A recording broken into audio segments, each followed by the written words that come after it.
during the run-up to the collapse, we were institutionalizing what Minsky described as Ponzi borrowing.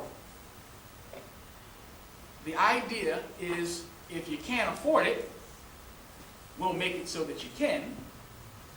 And when that gets out of whack, you can just refi.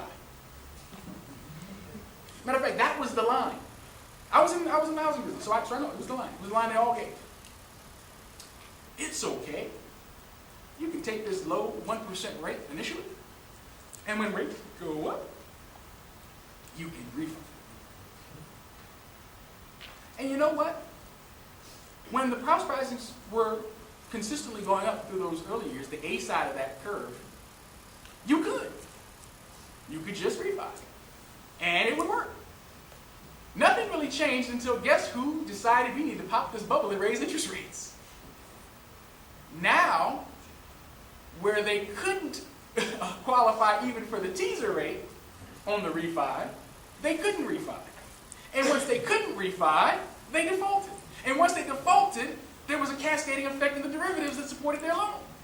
And once there was a collapse in the derivatives that supported their loan, then people started abandoning those securities. And once they started abandoning those securities, the entire thing fell. Once the entire thing fell, then you saw the portfolios of huge banks go in the red. Once you saw the portfolios of huge banks go in the red, everybody started pulling their money out. And we have what we have.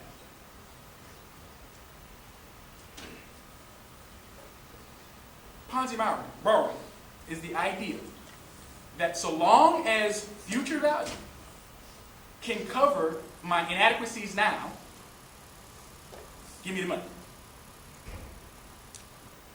The line, when rates go up, you can just refi, was the mantra. It caused mortgage companies to totally displace the GSEs in financing the broader secondary market. Yet CDOs, collateralized debt obligations, passing hands like crazy, with AAA ratings on them, so that investment banks, pension funds, insurance companies, organizations that normally wouldn't touch this stuff, were lining up to grab it. Until finally, it collapsed. So we have a big collapse because of a whole plethora of unconnected dots. People didn't think about the reality of income stagnation while home prices are going up. That's an aberration.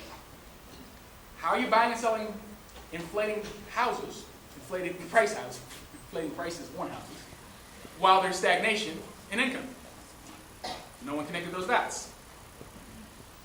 The inherent conflict between using the corollary analysis of Lee's Gaussian copula and adopting the VAR model at the same time.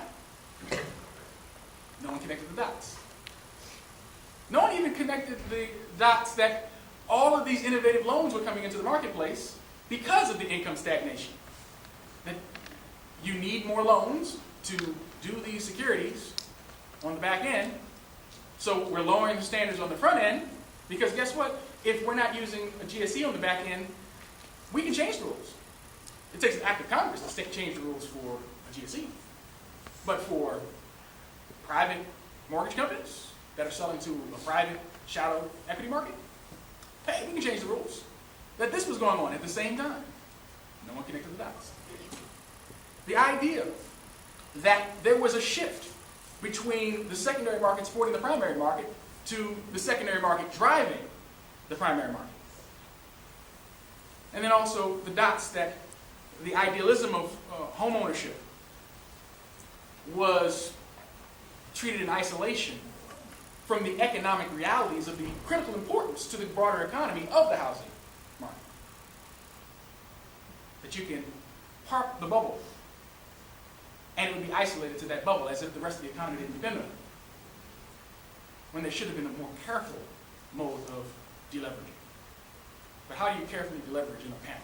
It doesn't quite work. This is how the bubble basically popped on the Fed side. 2004, the Fed, at that time chaired by Alan Greenspan, said, we need to get rid of this housing bubble. So almost at every meeting, boom, boom, boom, all the way to the end of '06, they raised the rate until they reached this level of 5.25. And they held it all the way until, look at that one. October 2007. Drop the rate, drop the rate, drop the rate to the 0 to 0.25% where we have it to this day. They definitely have some blood on their hands in this mess.